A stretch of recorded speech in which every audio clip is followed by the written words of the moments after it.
I've not been playing Age of Sigmar super long. I picked up Tzeentch when they came out, and that's my first like foray back into a Games Workshop game. Just a bit of background. Since like a long time ago, I used to play it when I was like sort of 14 to about 20. I'm a lot older now, but yeah, there's like the models are so compelling, and I got like a super good group of people near me. So the Dragon Slayers play like that's our local club, so it's kind of easy to watch them play, watch them enjoy. Mostly Age of Sigmar, to be fair. There's some 40k that goes on, and go. What's not to want to go? So I picked up some bits and pieces. I kept on going over. I play War Machine, and I'd go over and have a little nose of their tables, and like the cool terrain and like the vibrance and like a variety of their armies. And yeah, I kind of liked Tzeentch. I played at Sheffield Slaughter. That was my first event. I'd maybe had like maybe half a dozen, 10 games of AOS before the event. I came 20th out of like 80 people.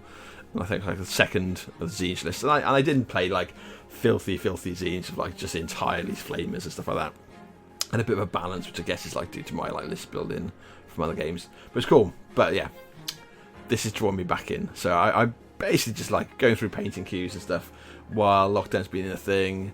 Not being able to get games in anyway, so it's kind of put me off playing. And yeah, the new edition coming out has put me off a little bit. But these guys just look amazing. So let me show you this while I'm watching. So this is obviously the first thing that we've seen, or one of the first things that we've seen is these like ridiculous like sort of vampiric abominations. Like I've seen a lot of hate for them though. Like a lot of people like I don't like them, whereas the direwolves are like seem to be like universally loved. I think they look fantastic. And this guy, the Beast, look at him, Radukar the Beast. In Cursed City, there's like basically like the normal version of him. Radukar, like the wolf, whatever it is. But he's obviously like one of the bloodlines. Is all about like sort of embracing like the animal powers, right? Like that link. Hence her legs are on show. If you realised, her legs are on show, which are like just wolfen, like lupine legs. So yeah, so orders opened up at 10 this morning across the UK, and yeah, there's some ridiculous stuff. Like the aesthetic is super cool. Like I think it draws me in more than any of the other death armies. Like having these like elite vampire knights and like warlords and wizards like on nightmares and just like striding through the battlefield in this like sort of virulent red armor. It just looks cool. And then obviously then you've got like the backup of your actual undead hordes. The new skeletons and zombies look, well, certainly the new skeletons, these death rattle skeletons look amazing. I think they're super good sculpts, like really cool dynamic poses. They definitely sold me.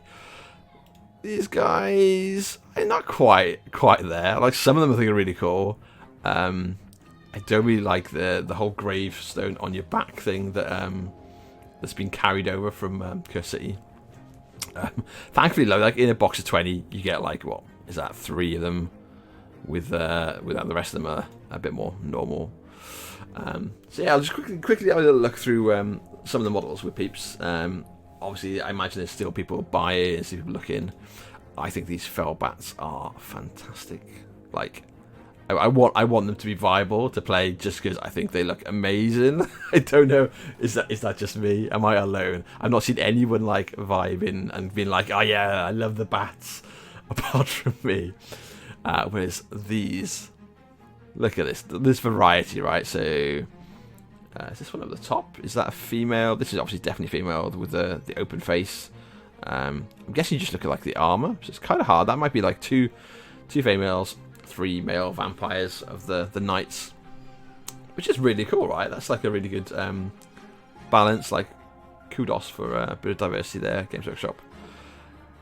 But yeah, like it's full on like gothic, crazy vampire. Like, I don't know if you heard like the sort of creepy music in the like the video, the Lords of the Soulblight spoiler. Like, look at her. She's like just majestic and horrible at the same time. Like, I don't know why people don't like these two. Obviously, there's two kits. There's her, and then like a male version who's not a character, but it's basically like a vampiric, like abomination. They look fantastic. The dice are looking a little bit lackluster. I don't know what I expected out of the dice, but they seem a little bit bland compared to some of the dice that have been out there, right? Like, I love my Siege dice; they were super cool, and I know that some people hate some of the dice as well. You know, like the squig ones and things like that, where you go, okay, what is that? What does it actually say on them? But yeah, there's been like a huge glut of these beautiful models spoiled, and yeah, I think I'm dipping my toe back in. Our actual club is open on Monday for the first time, so up in North Derbyshire, like not too far from Games Workshop. I think we're like the oldest. I'd drag to say it's like the oldest Warhammer club outside of GW itself. Also, I'm told by like the old veterans that were there.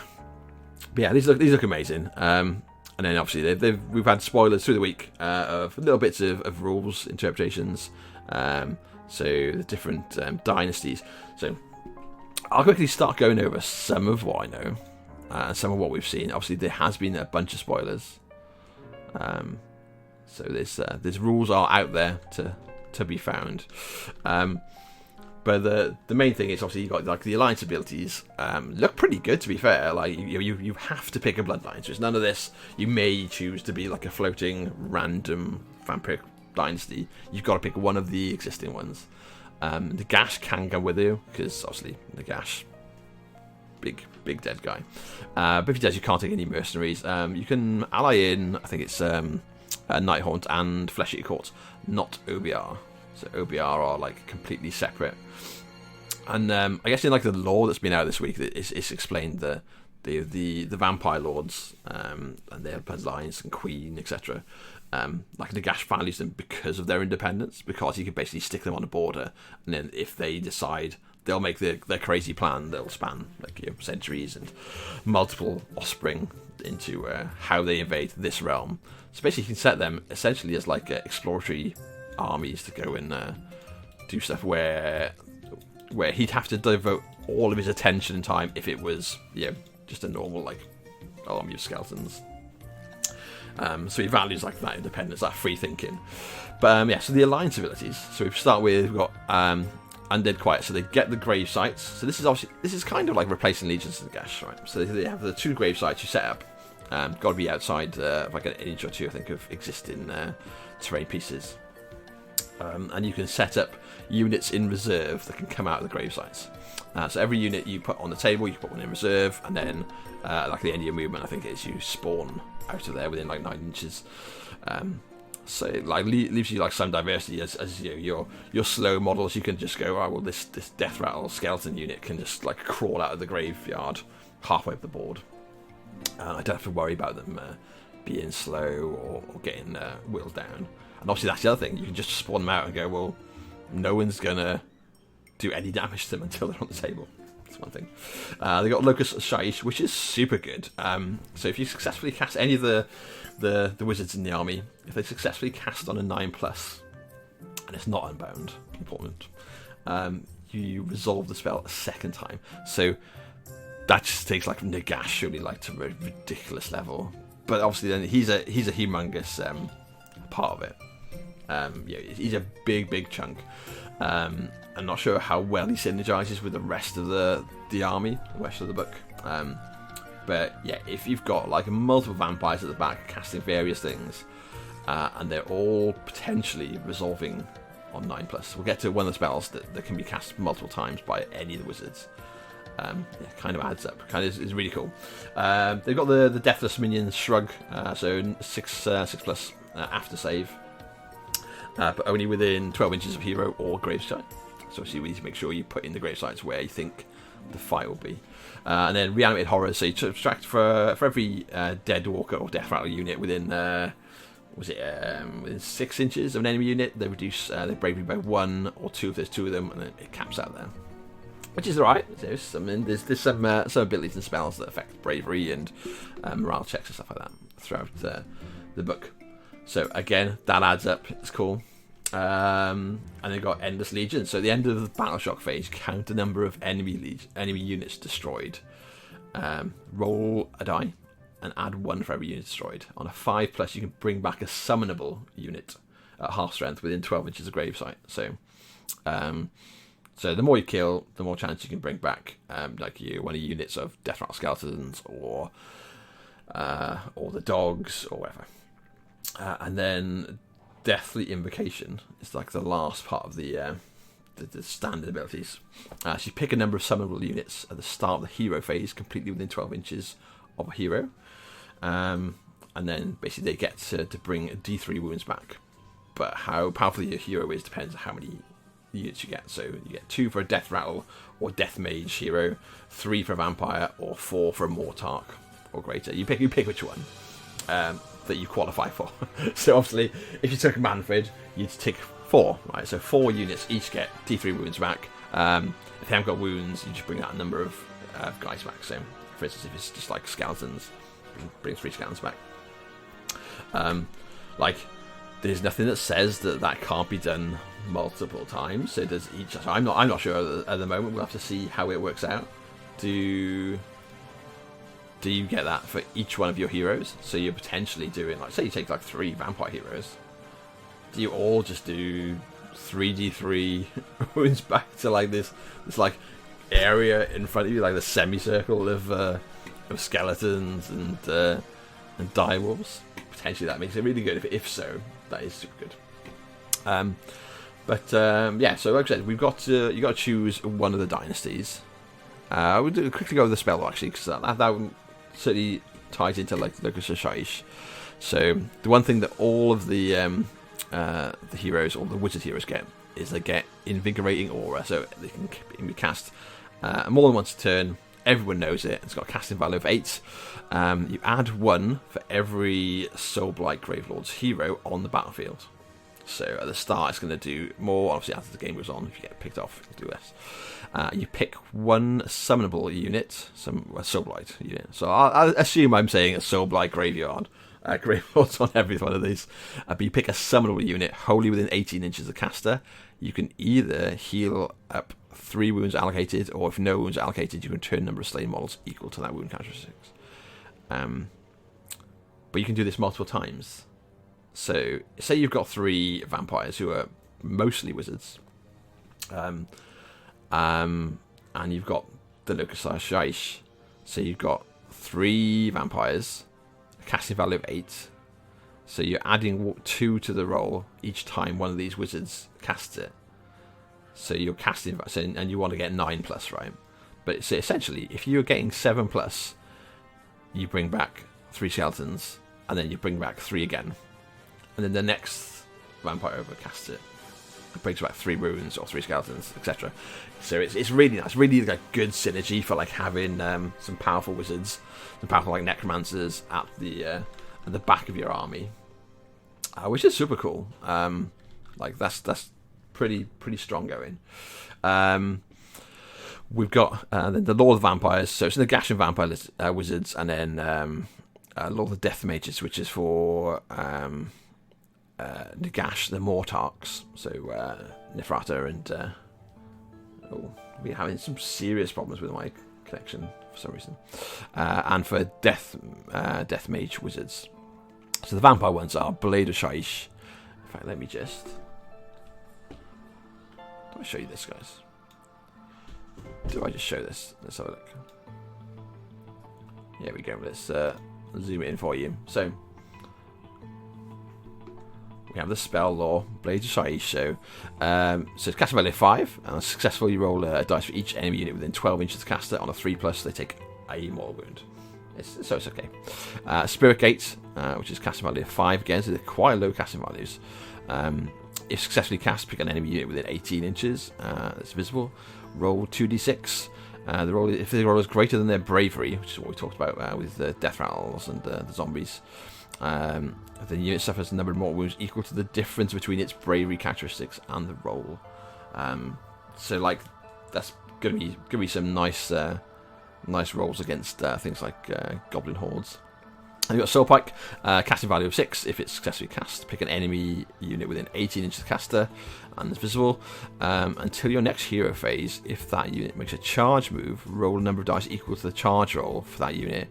Every 4+, they take a mortal wound. So it can only be affected once per turn rather.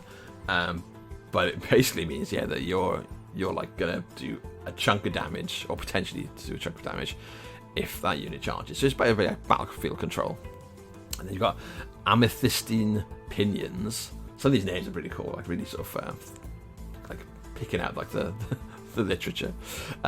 So casting value of 5, again another one. If you successfully cast until your next hero phase, add 6 inches to the move characteristic of the caster. So yeah, pretty good on Nagash or on the Mortarks. Our Mortarks don't get it, but unless they're vampire wizards as well, which obviously they are the ones you take in. But yeah, that means they're going to shoot across the board damn quick. Then we've got Vile Transference, caster value of 4. Pick one enemy unit within 6 inches of the caster.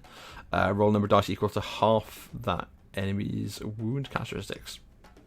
Rounding up, and for every 6 you heal a wound on your caster. So that's alright, it's a good way to try and get back in. And then Amaranthine Orb. So caster value of 6 is one of the higher ones again. 6 being a high one, you can't really complain, right? Obviously, Invigorating Aura is the big one, but if you successfully cast, pick 1 point in the battlefield within 9 inches of the caster and invisible. Draw an imaginary straight line. It's 1 millimeter wide between that point and you. Roll a dice for each unit that line passes over on a 2+. They take D3 mortal wounds. Death units are not affected. So that's kind of nice to be able to do. Let's pull this down. So that's cool. And then we've got the Mortarks and the Death Mages, which was Overwhelming Dread. So casting value of 5, another low. So this is for Nagash as well. Obviously, Nagash gets all of these. So casting value of 5 is successfully cast to pick an enemy unit within 18 inches of the caster. Until your next hero phase, subtract 1 from hit rolls they make, which is kind of nice. Fading Vigor is casting value of 6. If you successfully cast, pick an enemy unit within 18 inches of the caster and subtract 1 from the attack characteristics down to minimum 1 until the next hero phase. So nice. These are all like kind of like debuffs just to like mess with the output of your enemies. So you go this unit of Marauders is going to come in. Let's make sure they're only on 1 hit. Let's make sure they're getting minuses, etc. Like that. Next we've got Spectral Grasp. So it's casting value of 6. If successfully cast, pick a terrain feature wholly within 18, and until the next hero phase, half the move characteristic, rounded down, of enemy units to start a normal move within 3 inches. So like the fluff part, right? The text is with a gesture the caster summons dozens of spectral hands into existence. The grasp hold of nearby enemies. So you just imagine like you're starting next to this wood. And just these claws, very like horror movie-esque. These claws or these like zombie hands are coming out of the ground and they're sort of grasping at you to stop you. So again, that's like the first 3, super control-y. Then we've got Prison of Grief. Lovely name. Casting value of 6. If you cast successfully, you get an enemy unit within 12 inches. So it's quite close. Until the next hero phase, roll a dice each time they attempt to move on a 5+. They can't move. That's pretty good. It's 5+, and there's no way to really affect it, really. So, but still, it's pretty good. And then we've got Decrepify, casting value of 6. Pick 1 enemy hero within 18 inches. Until the next hero phase, subtract 1 from the wounds rolls they make, and 1 from the damage characteristics for their melee weapons. That's pretty good to blunt something that's going to come into you. Try and debuff an important hero that's going to come and do a lot of work. And then lastly, they've got Soul Harvest, so casting value of 7, so this is the big one. If cast, then each enemy unit within 3 inches, the caster suffers D3 more wounds. In addition, for every wound inflicted, but not negated, roll a dice, and every 5+, you heal a wound. So that's pretty good for like your vampires. They're going to want to get into combat, but also want to be making use of like the actual spells. So a bunch of stuff that will do damage. Oh, I guess that's vampire. That's not vampires, but yeah, certainly like Mortarks and the like. James, buddy, thank you for the. I'm trying to get in. We do a lot of War Machine. We're doing some Warhammer this morning though. This is like my club's opening up. I'm playing War Machine on Monday, but these guys are super like super in bringing me in. And then we'll have just like a quick look through like the different bloodlines. We've got like the points and stuff.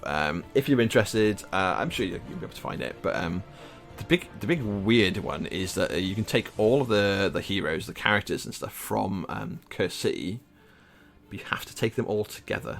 So you take Gorslav the Gravekeeper, Radagar the Wolf, Tord Gillis the Chamberlain, Watchcaptor Halgrim, Koskir Night Guard, Vargasir, Vyros Bloodborne. You get them all for 755 points, but you've got to take all of them. So that's kind of weird.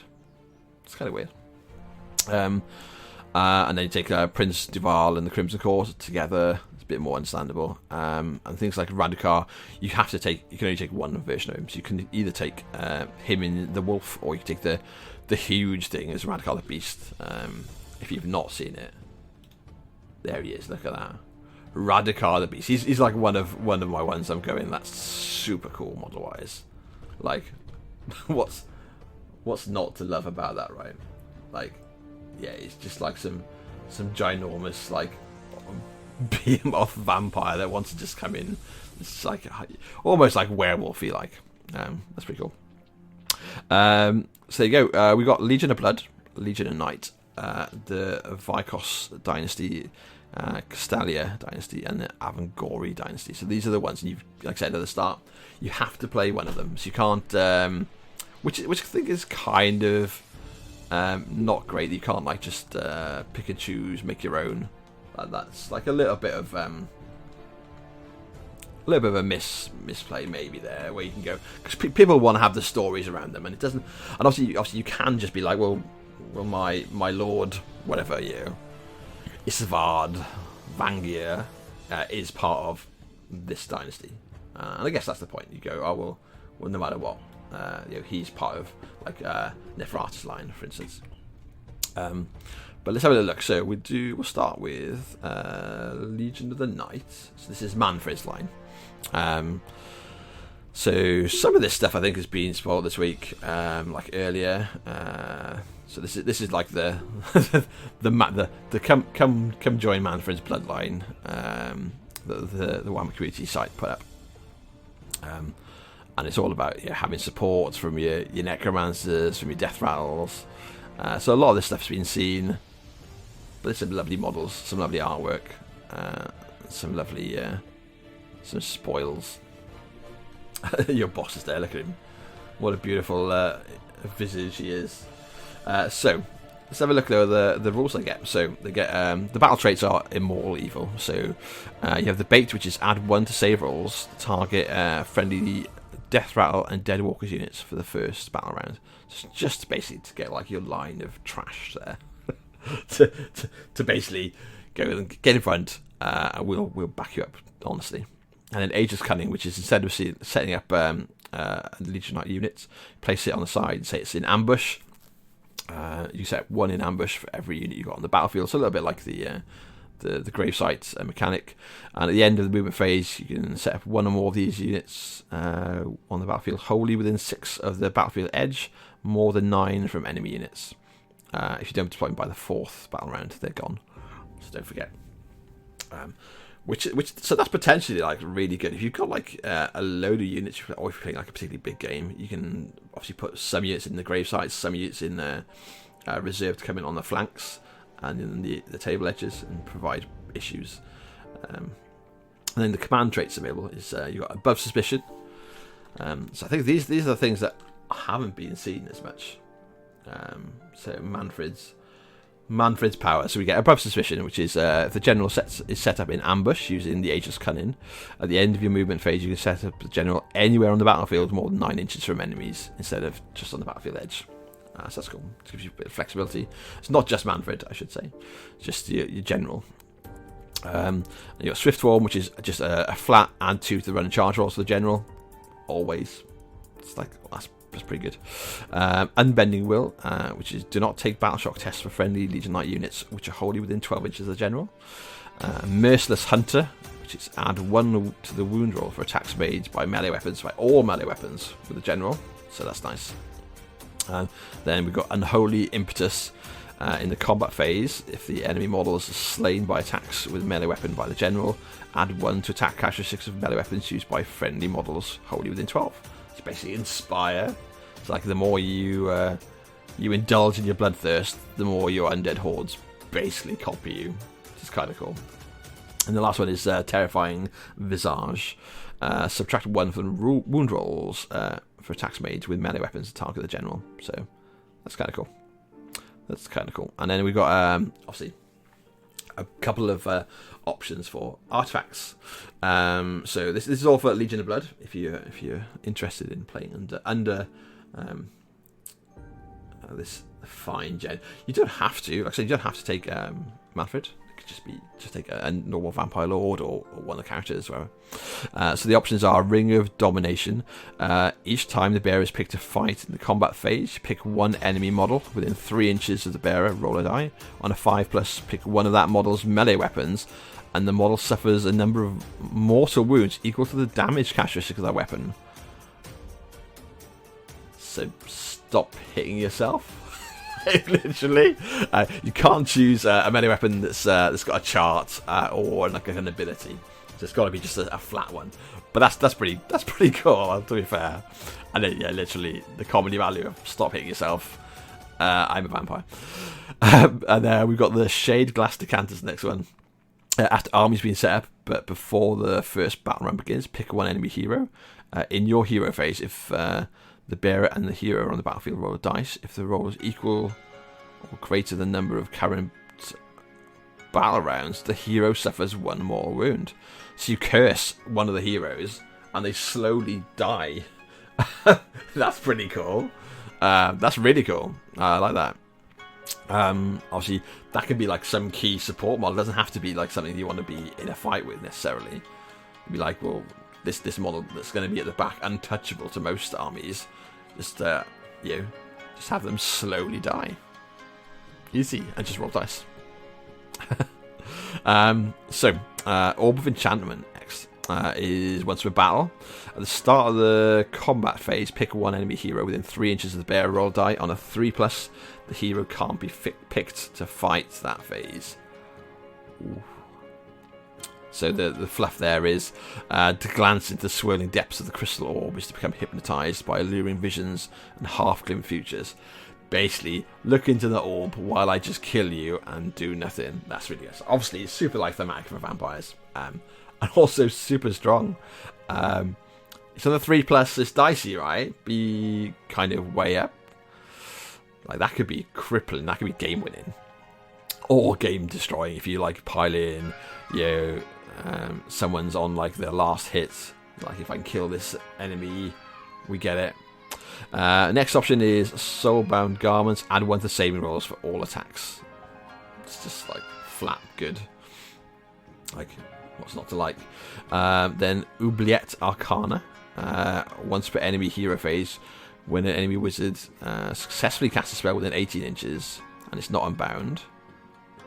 Even if you've tried to unbind it, before resolving the effects, you can roll a die. On a 5+, that spell is unbound. So I'm not sure how that works with like the auto casters, stuff like that, or things that can't normally be unbound. We'll see. I imagine that'll be like FAQ'd. of can it like shut down like Lord's Change and tech lists and stuff like that. Tech list, Tyrion tech list. It's been a long time since I looked at elves. And then the last one is Amulet of Screams. Once per battle, a lot of once per battle of these guys. Once per battle, when enemy wizard successfully casts a spell that's not unbound, you can say that the bearer will use their Amulet of Screams. If you do, the wizard suffers D3 mortal wounds after the effects of the spell resolves. That's pretty nice. Just punish them for daring to use the abilities on you. So that's Legion of Night. Doing that next is Legion of Blood, which is Neferata's line. Kind of like it, just how she looks like. She's straight out like the Mummy or something. As you know, like some vampire queen, well, literally a vampire queen. So she has, or they have rather. Obviously, don't have to take her. Immortal Majesty, which is this again. I think this was spoiled from on the Warhammer community site. So we have 5 reasons to serve Queen Neferata instead, and yes, it's very much like go through like how she wants to play. You can read all this yourself, guys, obviously.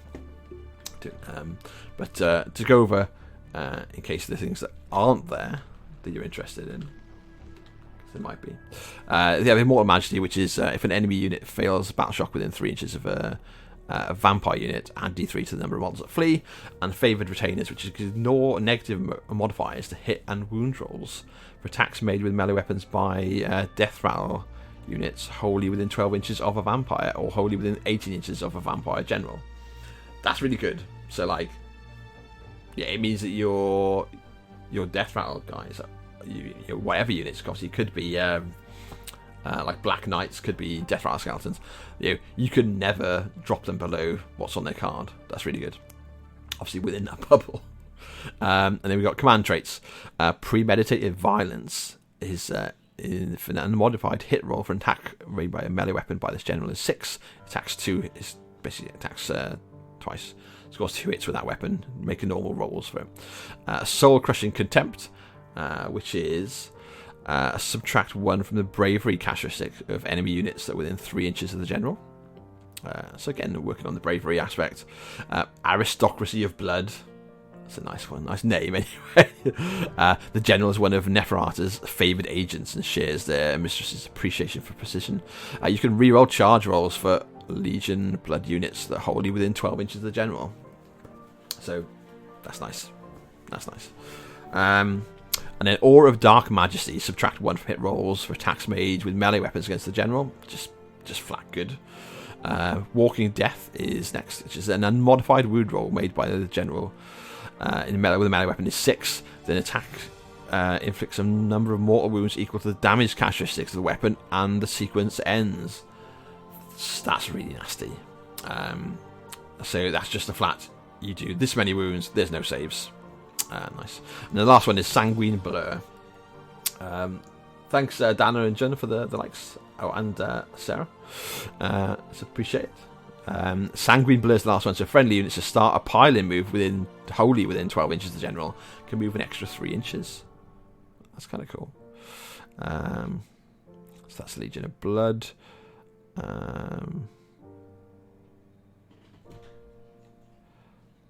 I think the last ones the Amulet Screams and stuff. That was Legion of Blood rather than Legion of Night. So the Legion of Night ones are somewhere else. I've got them somewhere.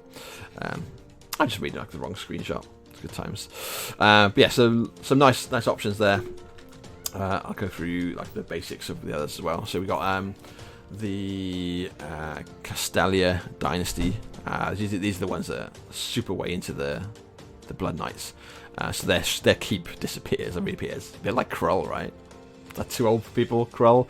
At the end of the movement phase, so instead of setting up a unit on the battlefield, you can place it in reserve.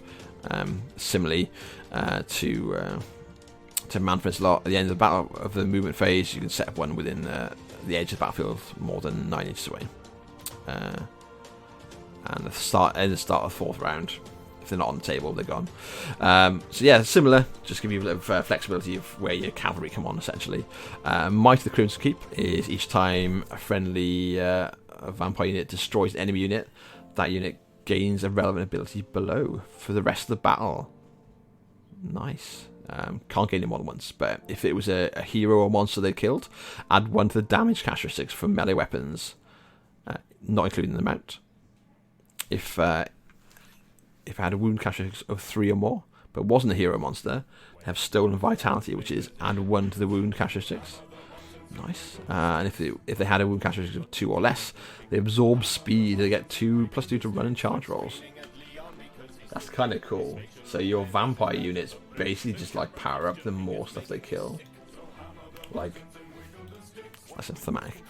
And then their command traits are Beacon of Bloodshed. So after the general makes a charge move, pick an enemy unit within 1 inch of the general, roll die. On a 3+, they suffer D3 more wounds.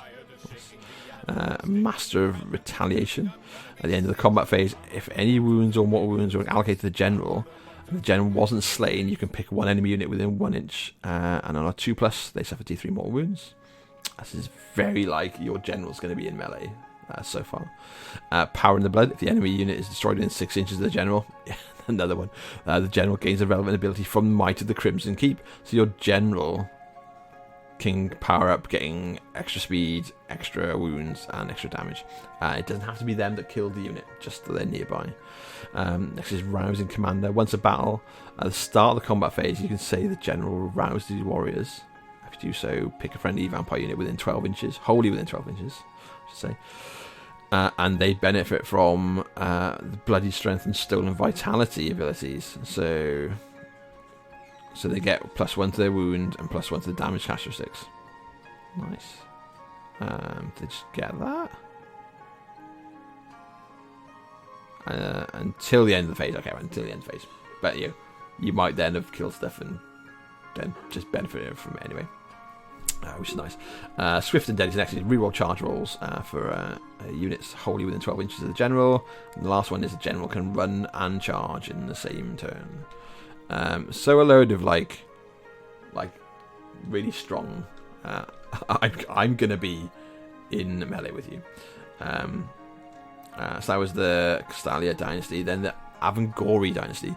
So these are like the nightmare ones, the ones that have been. I think that the fluff is something along the lines of they were like on the front lines when the great wave of sort of chaos magic washed over them, and Siege's influence essentially warped them. Which is kind of cool, and I love how they look. I know that people don't. I don't understand why. Like, where are we? It's not this guy. This is from the wolves, the dire wolves. Where are we? Where are we? They are.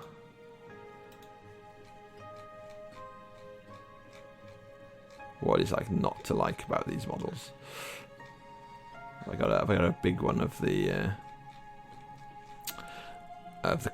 Queen of Nightmares, or Mother of Nightmares. Look at that! Like, I think this is fantastic. Like, sculpt wise, I like she's got like this sort of noble elegance with the rapier, like the Dresden rapier now in hand. She's got like all the gothic, the standard gothic looks of like a vampire, like knight, and then from the waist down, it's all just horror. It's all like abomination. I think it's super cool. I don't know why people don't like these sculpts. So these have 2 traits. So Cursed Abomination. So if Graveyard Lord's army with these guys can take like Terrorgeist and Zombie Dragons, I think, as battle line. So you can have like a horrific just monster army out of these guys. If the Soulblight Gravelords army with I've got the keyword includes any Terrorgeists and Zombie Dragons, one of these models has a cursed mutation. Choose which model will have the cursed mutation, then pick or roll on the cursed mutation table. Ooh, interesting. So where are those? We'll have a look at those in a second. Choose one additional Terrorgeist or Zombie Dragon to have the cursed mutation for each War Scroll battalion in your army. Can't have more than one mutation, and can't duplicate it. That's cool. And then we have Monstrous Might. Subtract 1 from wound rolls made with melee weapons against Terrorgeists, Zombie Dragons, and Vampire Monsters. Unless the attacking unit is a monster. So that's pretty good. That makes them a lot tankier. Unstoppable Nightmares, which is in the combat phase. Pick a friendly Terrorgeist, Zombie Dragon, or Vampire Monster. Unleash its monstrous power. If you do until the end of that phase, use the top row of that model's damage table, regardless of how many wounds it suffered. Can only do this once per battle per model. So when you're... Man, that's nasty. Wow, so yeah, so when you're like Terrorgeist nearly dead, it goes in and does a huge amount of damage extra, and then when you kill Terrorgeists, right, they just flat then go again. And then we've got command traits for the Twisted Paragons for the Nightmare Brood are an eye for an eye. If any wounds or mortal wounds are allocated to this general in the combat phase, add 1 to the damage characteristics of melee weapons used by the general until the end of the phase. So if you hurt them, they're going to hit you a lot harder back. Torment-driven throws is at the start of the combat phase. Roll a die for each enemy unit within 3 inches of the general on the 5+. They suffer a mortal wound and can only attack this general. Okay. Yeah, only attack. Okay, that's interesting. Sure, I'd want that. But I guess if your general is like, you know, nigh unkillable to a bunch of stuff that's around it that can like mop up your other things, that's the reason. And then Unhinged Rampager is reroll charge rolls for the general. Seems pretty good. Let's see, what have we missed out? So we missed out some artifacts and stuff. There's like various. You'll be able to see these later, I'm sure. Man Reed's book is I think on it at the moment. We've got stuff like, so for the Castelia, so for the knights, Sword the Red Seneschals, pick one of the bearer's melee weapons in the combat phase. If the enemy rolls are slain by attacks with that weapon, add 1 to wound rolls made by friendly units wholly within 12 inches. So again, it's kind of inspiring. Blood Saint's Shield is subtract 1 from casting rolls of enemy wizards within 6 inches. So that just requires you to go in, but you can mess up with other wizards potentially. A standard, the Crimson Keep, subtract 1 for hit rolls for attacks made with missile weapons that target the bearer. Grave Sand Shard, this is another once per battle one. So once per battle at the start of the hero phase, say the bearer will crush the Grave Sand Shard. If they do, add 1 to rolls for Deathless Minions battle traits for all units wholly within 12 inches. That's pretty cool. Or it can be pretty cool. Fragment of the Keep, which is subtract 1 from wound rolls made for attacks made with melee weapons by enemy units within 6 inches. It doesn't have to be just at the bearer, which is kind of nice. And then the Red Casket is once a battle at the start of your charge phase. You can say the bearer will draw on the power of the Red Casket. If you do, add 3 to the charge rolls for the bearer, though, particularly. But that's pretty cool. We've done Legion of Bloods ones. I think that's all of the traits we've got. And we got the limitations though. So that's one of the things we wanted. So for the Avangori, for the monsters, so we have artifacts are Breath of the Void more. Once a battle, if you're in your hero phase, you can pick 1 enemy unit within 6 inches of the bearer. Roll a die on a 3+, they take D6 mortal wounds. That's pretty good. Once a battle, this is Grovegar's Collar. Once a battle, at the start of the combat phase, you can say you will don the collar. If you do so, you can reroll wound attacks of 1 or more. So reroll attacks of reroll. I can talk, right? Don the collar. If you do so, you can reroll wound rolls of 1 for attacks made by the bearer. That's okay, right? It's just like trying to up your output. And then the last one is the Furious Crown. Once a battle, start the charge phase, so you unleash the Fury of the Crown. If you do so, after the bearer makes a charge move in that phase, pick 1 enemy unit within 1 inches of the bearer. Roll a number of dice equal to the charge roll. Ooh, for each 5+ the enemy model, the enemy unit suffers a mortal wound. That's pretty cool. And then the mutations are, there's only 3 of them. And obviously, you start with 1 on one of your Terrorgeists, your Vampire Monsters, or your Zombie Dragons, and then for each battalion you get an extra 1. So you've got Maddening Hunger, which is once per turn at the start of the combat phase. Pick an enemy model with a wound characteristics of 1 that's within 3 inches of the model. If you do so, that model's slain, and you heal 1 wound. Okay, so you just literally just eat something. Just chomp down a goblin, heal yourself a little bit. We've got Urges of Atrocity. Is once a battle, model can run and still charge in the same turn. Nice. Null Blood Constructs is reroll success. Ooh, and this is just all the time. Is reroll successful casting rolls for enemy wizards within 9 inches of the model. That's kind of funky. So yeah, they play very differently. The different dynasties, they give like a lot of different things to offer. So like we saw, we have like Legion of Blood's got like a lot of control elements, like really cool. Legion Knight like a little bit less. The Castalia dynasty is very much, they want to get in on you and just smash the crap out of you, which is cool. And the Amagor is all about bringing monsters and being monsters, which is kind of cool too. And I think that's all of the ones I've got access to. And then we've got like the actual War Scroll cards for stuff in like the dynasty, the battalions. So the battalions are Red Banqueteers, which is 2 or more Vampire Lords, a Bloodseeker Palanquin or Coven Throne, and 2 or more units of Blood Knights. And the bonuses in your hero phase, you heal up to D3 wounds allocated to each unit in the battalion. That's pretty good. And then Felwind Flock, which is 2 to 3 Varghest units and 2 to 3 Felbat units. Oh, I said I wanted some Felbats. This is only good. Add 1 to hit rolls for attacks made with melee weapons by units if they charge. Okay. That's not terrible. That's not terrible. So, lots of cool spells. Lots of like stuff to back up the stuff that's gonna to be on you afterwards, right? Not afterwards. Like your chaff, basically, which is kind of cool. So we'll see how that all works out. And then, like, we've got new War Scroll cards for Manfred, for Prince of Radai. So he's the leader of the Crimson Keep. On his zombie dragon, I'd like to think. Does he not have a zombie dragon? Not sure. We'll get there. But yeah, there's obviously a huge amount of new stuff. There's more battalions. We've got Death's Den Strove, 1 to 2 Corpse Carts, 2 Direwolf units, 2 Dreadwalker zombie units. And the benefit is add 1 to the attack characteristics of melee weapons used by units in this battalion, while they're wholly within 12 inches of a Corpse Cart.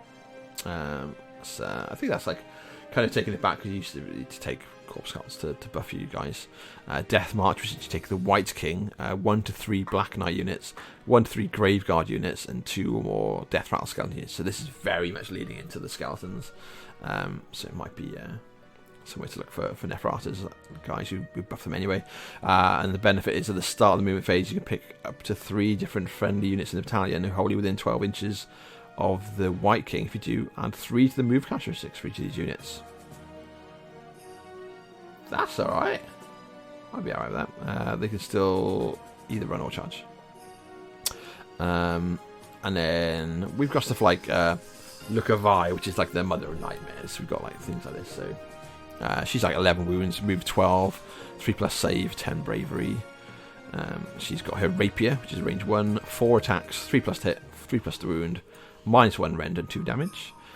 Her Gore Trenched Talons, which are 3-inch range, 3 attacks, 4+ hit, 3 to wound, -1 rend, d6 damage. And then her Impaling Tail, which is 1-inch range, d6 attacks. Guess she just flips around a lot. Can't make his mind up. It's 4+ hit, 4+ the wound, no rend, 1 damage. And she can fly, as you'd guess, from like the ginormous wing arms she's got. After model makes a charge move, this is Champion of the Amagori. So after she makes a charge move, you can pick an enemy unit within 1 inches, and roll a number of dice equal to the charge roll. For each 5+, they suffer a mortal wound. That's nice. Nightmares Miasma. When an enemy unit is within 3 inches of any friendly models with this ability, worsen the rend characteristics of their melee weapons by 1. Okay, so that kind of helps. That's cool. So lowers the rend of enemy units attacking her or just near her. or other stuff that has it.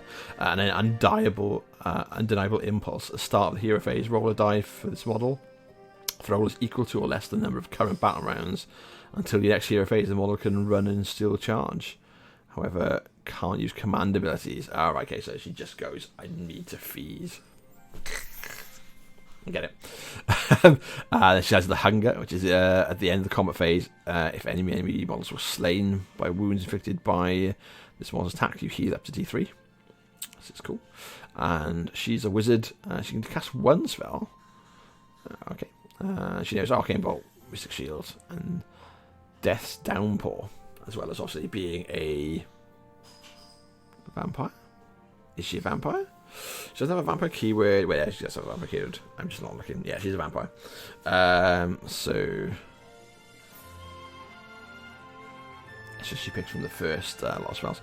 And her War Scroll spell is Death's Downpour. Cast value of 8. If successfully cast, charge rolls made for enemy units within 12 inches are halved. Ooh, that's pretty cool. And then command abilities is Queen amongst monsters. You can use this command ability once per turn in your hero phase. If you do, pick one enemy unit on the battlefield until your next hero phase. Add 1 to hit rolls or attacks made with the melee weapons by friendly Gravelord monsters. Target them. That's kind of cool. The male version is the Vengorian Lord. So he's not like a character. He's not like a named creature. He has basically a saber, 4 attacks, 3+, 3+, -1 rend, 2 damage. Talons, yeah, pretty much like the same cross. He's got 10 wounds rather than 11. And then the rest is literally the same. 12 move, 3+ save, 10 bravery. Can fly. He's got that nightmare miasma, so reduces the rend. He's got the same undeniable impulse to go and kill things and hunger. His different spell is a Clotted Deluge. Cast value of 6. If successfully cast, pick an enemy unit within 12 inches. Add 1 to wound rolls for any weapons against them. And he's got a Festering Feast as his command trait. You can use command trait at the end of the combat phase. If any attacks are made by friendly units in that phase, destroyed any enemy units. If you do so, you can heal up to D6 wounds. Okay, that's not bad. That's not bad. Yeah, like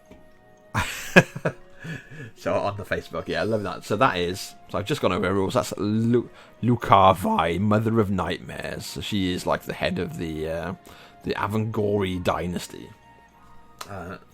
So if you missed it, the fluff is they are basically like the monstrous dynasty who were fighting on the front lines when the great like sort of waves of magic were unleashed, and Siege's magic was like super tied into it, and it essentially corrupted them and turned them into vampiric abominations. So they're now like that.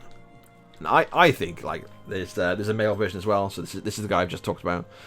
This is the Vengorian Lords. I love it, but like I'm looking, people are just trash talking them and saying they're awful. Like, and they would. I'm like, why would you change it? Like, how cool is that? It's a dual kit as well, so you get both, right? So you can build it as her, for instance, and then you've still got like the upper body, I would presume. Yeah, very similar. The upper body of this vampire to turn into like just a generic vampire lord if you wanted to, or do something. Maybe like get like a Varghest body, stick him on. You can work something out with it. But yeah, the models in this line are just beautiful. That's super cool. And then we've got obviously like loads of other stuff. We've got like the new Vampire Lords. I'll just quickly go like pretty much all the vampires can fly, have the hunger, and a wizard of some sort. Just the generic Vampire Lord. This is the one where like the bats flying out of their hair. His command ability is Crimson Feast. Use it in the combat phase. Pick one summonable unit within 12 inches. Add 1 to attack caster 6 until next phase. Can't stack it. They're 5 wounds, 6 move, 3+ save, and 10 bravery. You've got 4 attacks, 3+, 3+, -1 rend, D3 damage. Pretty nice. And then you've got like the palanquin, the throne. There's like the mortis engine, the corpse cart with balefire brazier, with unholy lodestone. necromancer zombies, zombie dragons, terrorgeists. We talked about terrorgeists about coming back, death shriek.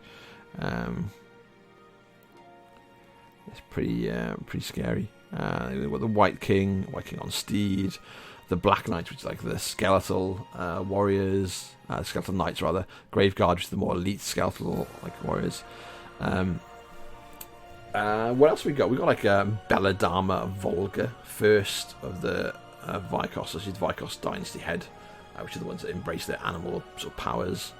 So she's basically riding a big wolf. I'll quickly go because obviously the heads of dynasties are going to be something cool that people want to be playing, I imagine, a lot of time. This is Belladama, and if you look, she has a lupine feet, she's got wolf feet. She's embraced the power of like the transformation there. So she is 9 wounds, 10 move, 4+ save, 10 bravery. She's got 3 attacks with her scimitar, range 1, 3 to hit, 3 to wound, -1 rend, T3 damage, and then the wolves are 6 attacks, 4+, 1 damage. She has the hunger, same as all the vampires, which is about the regen, the healing if you kill stuff. First of the Vikos is add 1 to casting, dispelling, and unbinding rolls for this model. In addition, roll a die before you allocate a wound or mortal wound to this model if within 3 inches of a direwolf. Oh, and a 3+ the wound or mortal wound is allocated to one of those units instead. That's really nice. So basically she sacrifices like the wolves around her, they get the hit. And she's a wizard with 2 spells. And she actually has 2 spells on her card spell. She I guess the standard, right, of Arcane Bolt, Mystic Shield. And obviously she can pick from the spell list at the start. But she has Lucan Curse, casting value of 7. If cast, pick an enemy unit within 18 inches. The unit suffers D3 mortal wounds. If any models were slain, for removing them, add 1 unit of direwolves to your army. Number of models in the new unit equal the number of models that are slain. Except a new unit within 3 inches of the slain model's unit, and then remove them. That's pretty cool. So literally, you turn your victims into direwolves that can then get involved. And the other spell she's got is Under a Killing Wound, casting value of 6. If successfully cast on your next hero phase, if the unmodified hit roll for attack rolls made by a melee weapon of units wholly within 12 inches of the caster is 6, they attack 2 hits. They inflict 2 hits. And then her command ability is Pack Alpha. Uses command ability to start your hero phase. If you do so, pick a direwolf unit wholly within 12. If that's eligible to fight in combat phase, if it's within 6 inches, rather than within 3 inches. Okay, so I guess it's going a bit more. And then we've got like a bunch of the earliest wild ones. We've got like Lady Annika. So she is from the Vikos dynasty. So she's move 6 wounds, 4+ save, 10 bravery. She's got a blade proboscian, a really long proboscis-sized blade. Reach 1, 4 attacks, 3+, -1 rend, D3 damage. She doesn't fly. She does have supernatural speed. Roll die each time you allocate a wound or mortal wound to the model on a 4+. You ignore it. She just dodges. Nice. And a Kiss of the Blade proboscian. To the end of the phase, if the enemy models were slain by wounds inflicted by this model's attack, you can heal all wounds allocated to this model. Nice. She's only got 6 wounds, so it's not super broken, but it's nice. And then we've got Kritika, the Rat Prince, the guy with all like the rat mantle and extra tails. 6 wounds, 6 move, 4+ save, 10 bravery. 4 attacks, 3+, -1 rend, D3 damage, and he's got Scurrying Retreat. If this model has been slain at the end of your movement phase, roll a die on a 4+, a new model identical to this one is added to your army. Set this model anywhere on the battlefield more than 9 inches away from enemy units. That's nice. You just keep on rolling and he comes back eventually. If so, that's pretty cool. And he's got a nauseating aura, subtract 1 for hit rolls for melee weapons at try and attack him. And then we've got Radikar the Wolf. So Radikar the Wolf and Radikar the Beast. So the Wolf is the one from the Cursed City. So you've got, like I said, you've got to take them all together if you take it. He's 7 wounds, 5 move, 4 save, 10 bravery. He's got 4 attacks, 3+3+, -1 rend, D3 damage. He's got the hunger, and he's got supernatural strength. Unmodified wound roll is 6. Inflicts a mortal, and a mortal wound in addition to the normal damage. And loyal to the last, which is roll a dice before you allocate a wound or mortal wound to this model, while within 3 inches of a Kaskari Night Guard unit on 2+, they take it instead. He's wizard with no unique spells on his war scroll card, so he just picks up what he got from the others. And Call Hunt is his command ability. Pick a friendly model and add 1 to the attack characteristics of melee weapons used by friendly models wholly within 18 inches of the model.